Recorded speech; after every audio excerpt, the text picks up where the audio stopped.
Good afternoon, everybody. Hey, thanks for tuning in on the last video. We're going round 2 today, and I'm trying to figure this bike out. I've been thinking, and when I tried to start this thing, you see I've taken the tank off and everything again. When I tried to start this thing, sorry for the noise, I'm going to turn my heater off just for a minute. I noticed that it was kind of backfiring through the carburetors, like I was hearing it pop back in here when it would die.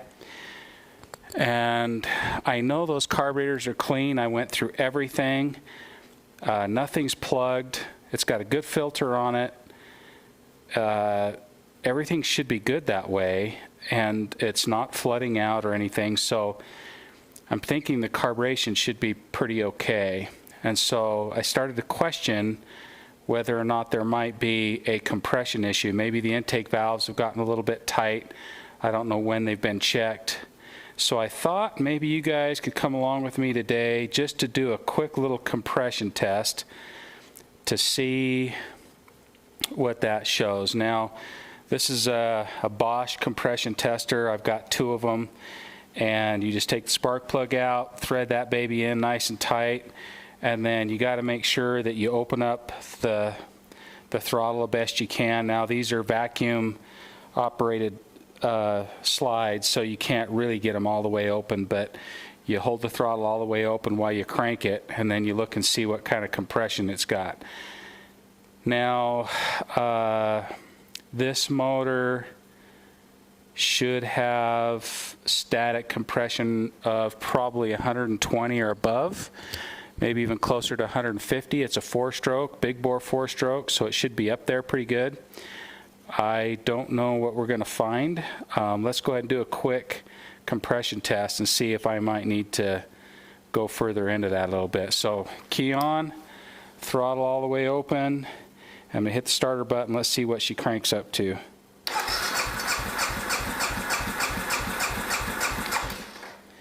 Okay, that's reading about 100, 95 to 100. That's definitely low. Let's bleed that off. Check it again. Make sure we're throttle wide open. You guys see that okay?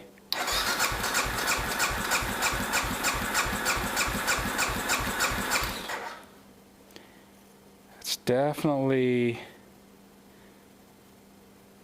low. 100 psi is low.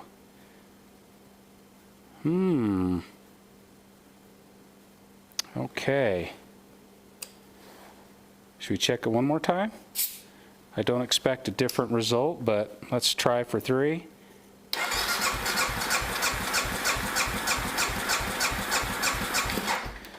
Yeah, it's down to about 100. So that's definitely low. And it was popping through the intakes. So I think I'm going to take the valve cover off. I'm going to check valve clearance on the intakes. These have stainless steel valves, which is great because if they're a little bit tight, we can loosen those up and re-shim them a little bit looser, and that will definitely. And it's not like a titanium valve. When a titanium valve starts to lose its gap, well, you guys know what I'm saying. If you have a titanium valve and you start losing the shimming and it's starting to get thin, then the valve's bad. It's done. It's not going to go very long. You've already worn through the hard outer coating and it's done. You got to get new valves. But these are stainless steel, so you can re-shim them, and that should be okay. So tell you what, let's do. Let's sign off for a minute. I'm going to figure out how to get this valve cover off. I'll probably have to take the motor out to do that. I'm joking. I'm not sure how tight it's going to be, but let's see. I'm going to try to take that off, and let's take a gander and see if perchance there's a problem there, because that is definitely low. Okay, see you guys in a minute. Okay, people. Taking the valve cover off, and I want to check valve clearance. This is a 5-valve head, so 2 of the valves are exhaust valves, and 3 of the valves are intakes, which is how all 5 valve heads are that I'm aware of. And 4 of the valves are shim under bucket design, and the one intake valve, which is one down in here, actually has an adjuster screw. So that one, thankfully, you can adjust with an adjuster screw. It's a little tight. Let's see if you guys can follow me here for a minute. I've got the intake valve, excuse me, the intake cam rotated so the cam lobe was up away from the valve. And let's just kind of see if we've got some clearance there. I'm going to start with let's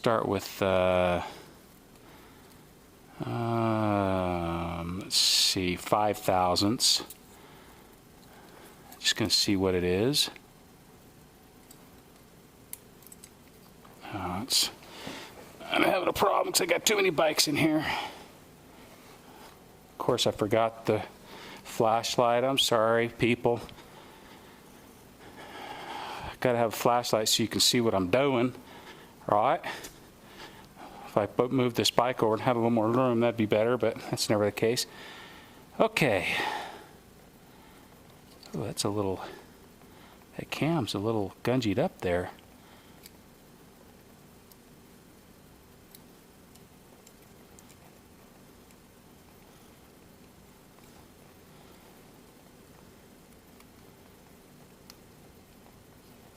That's awful tight.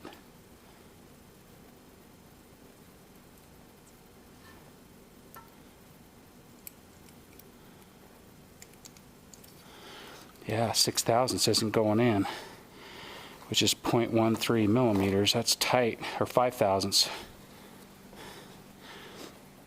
Could be a bit of a problem. Let's check this intake side over here. Ooh, same thing.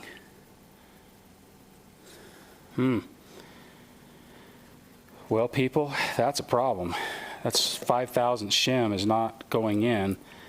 That could be part of the problem. Let's drop it down to 2.5 thousandths. See if 2.5 thousandths one will fit under there.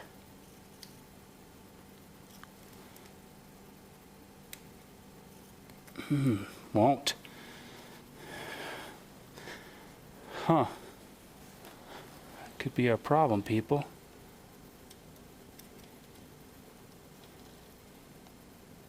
Oh, yeah.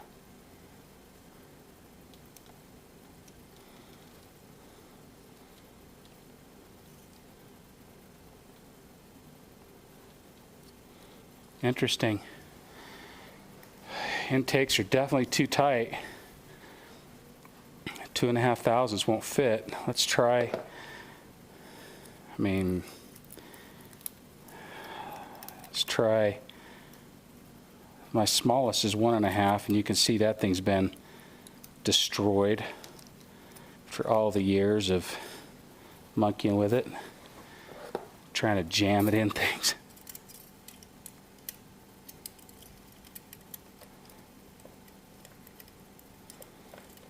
Okay, that kind of felt like it was going in.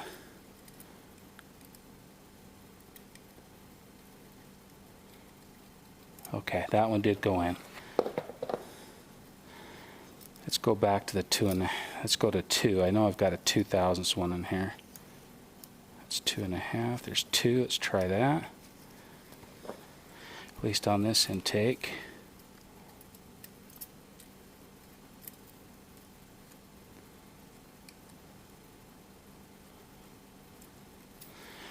Now I'm starting to question myself. That's 2.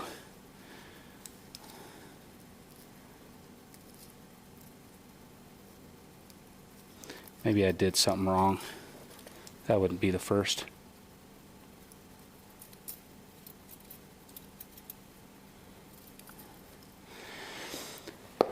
Three. Did something wrong on this side. Let's see where we're at here in the end. Let's try 10.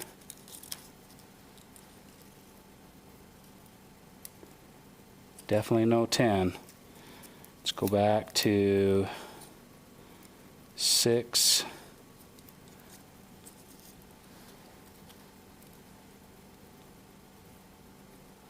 Nope, feel a dead stop on that. No 6. 5? You guys probably want to see this, don't you?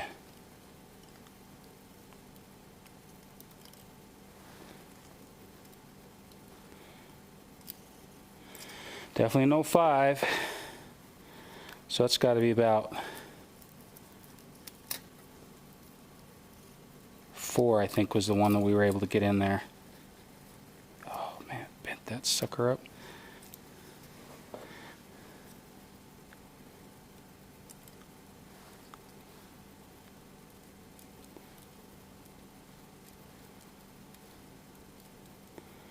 Very tight. Like very tight 4. The middle one I don't care about because I can adjust that. The middle intake, that is, I can adjust that. With the screw.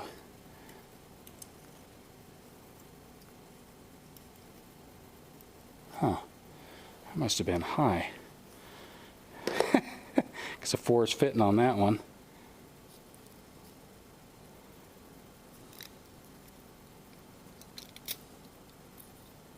See what a 9 is. So left was a tight 4.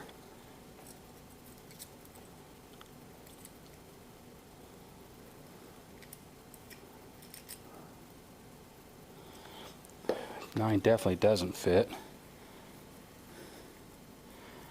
So we'll go back to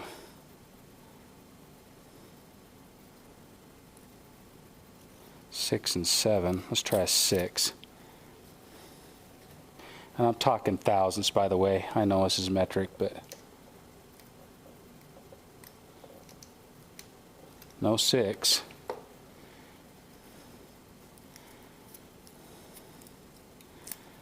So left was tight 4. Let's try a 5.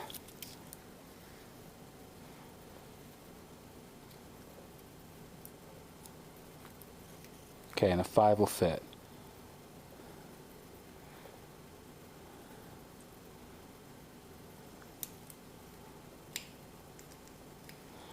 Okay. 5 on the right, 4 on the left. That's interesting. I'll have to see what the specs are. But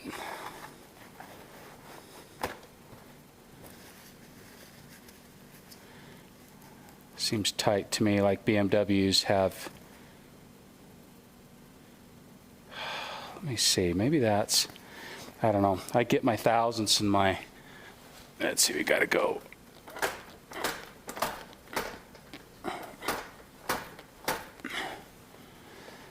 Hang on a second here.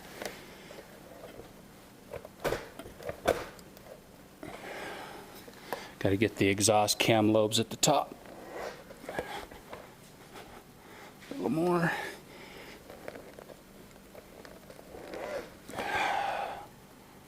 Too far. A little more.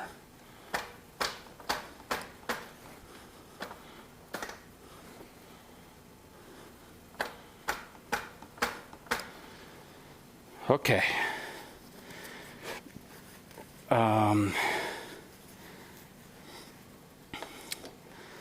Let me write this down, people. Right 5, left 4.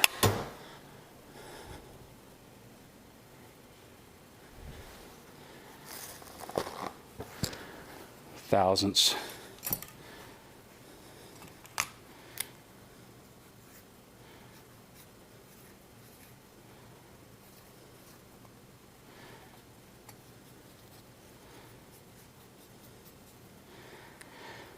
Let's see here. Let's see what we got for the exhaust side here. Those are massive buckets. High quality motor here. Okay, that's good. That's 5 thousandths. That went in pretty easy. Let's step that one up to 10. Usually exhausts are 10 to 15 thousandths.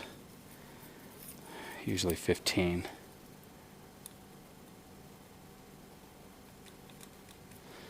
Not 10. 10's too tight.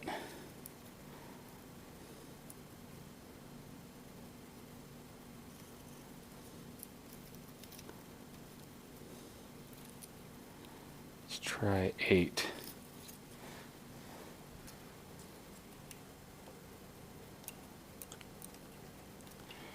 Man, what is that? That cam lobe is jacked. It's probably been like that forever.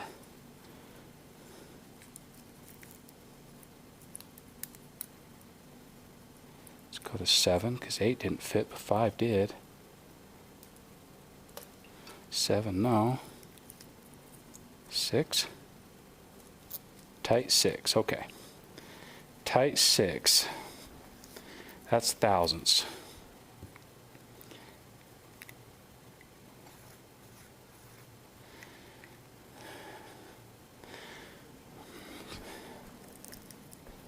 Now,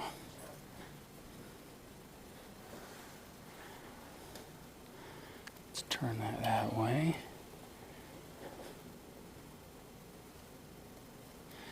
Now here's the problem with this. I've got a decompression, which is going to push that exhaust valve down a little bit.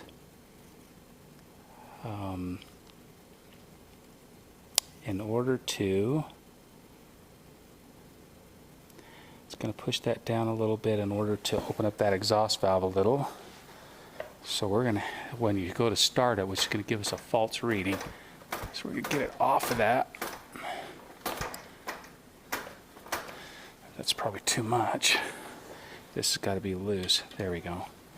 Now we might be on the cam, starting to ramp up the cam lobe a little bit, so this may not be accurate. I might have to go back a little bit. Let's try 6. 6 fits good. Let's try 7.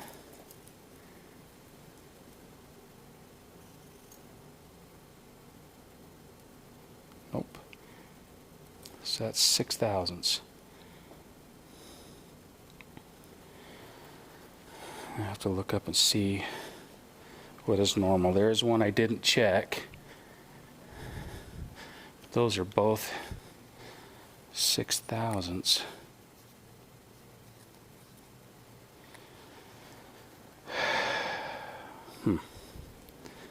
Now, it's going to be fun getting down to this bugger.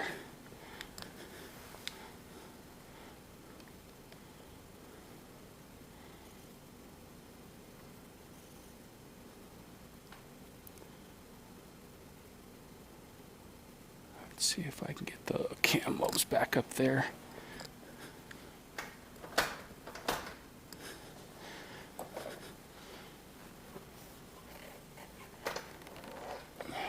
Is that enough? Oh, too far.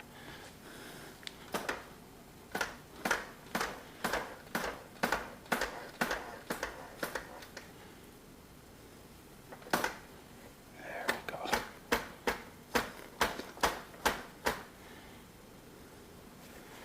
Feel in there, see if there's play. There is play.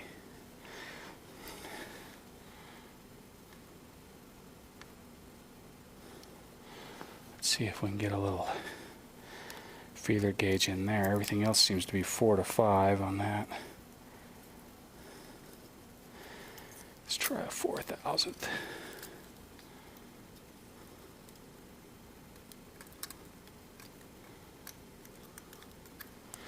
It's hard to get to, people. Sorry, I know you can't see very well, but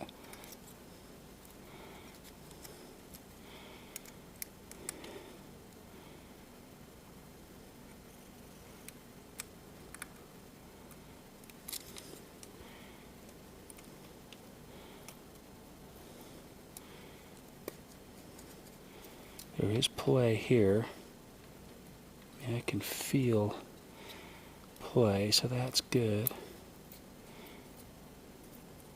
No, that's not a 1-to-1 rocker ratio, but that's okay. All right. Well, I thought that that's a little tight, but I'm not so sure, because if you convert 4 to 5 thousandths, for example, that's 0.13 millimeters. 6 is 0.15. And that actually, let me compare that real quick to the BMW numbers. I don't have my manual with me. Yeah, they're 0.15 and 0.10 millimeters, so they're probably okay. It's probably okay. They're at least not being held open, so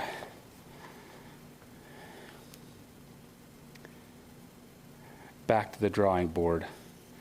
Got to think about this for a little bit, but I think the valves are probably acceptable, which means still low compression, but it's not. I got to find out what's normal for this thing. See you in a bit. Okay, everybody. So you can see the valve cover's back on again. I double checked those numbers. They're actually okay. So the valves are within spec. I keep thinking that it has something to do with the carburation, because if I put it on choke, it'll run and then it'll cough like it's leaning out and dying. So I decided I'm going to take the carbs back off, relook at them. And the crazy thing is I've now gone through. Okay, so if a motor doesn't idle, that's the pilot circuit that is the problem. And it does on choke, so I thought, okay, maybe the pilot's got plugged again with some little piece of something or other. And the crazy thing is, as I started going through everything, I pulled the pilot jets back out, which are in these little holes right here, and they're totally clear. So I sprayed some carb cleaner through these pilot circuit areas right here, and they come out through the carburetor. I double checked my low speed fuel screws, or that's basically the low speed mixture screws. And because they're on the engine side, they're a richening circuit, so the more you open them, the more fuel you get in there generally. And so I'm like, what the heck? What could be causing that? So then I started thinking, wait a minute. That spark plug looked horrible when I pulled it out, and I sanded it and everything and put it back together. And I started thinking I might be doing a duh factor moment again. Maybe it just needs a spark plug. So here's what I'm going to do. I'm going to get a spark plug. I'm going to clean through this carburetor all again, and then I'm going to try it again and see if it changes. Okay? So for now, this is where we're at tonight. I'm shutting her down. I'm going to go do a little shopping, and I got a little more work I got to do tonight for my business, and then I'll get back with you guys, and we will try this again. Thanks for hanging out. We'll keep you posted. See you soon.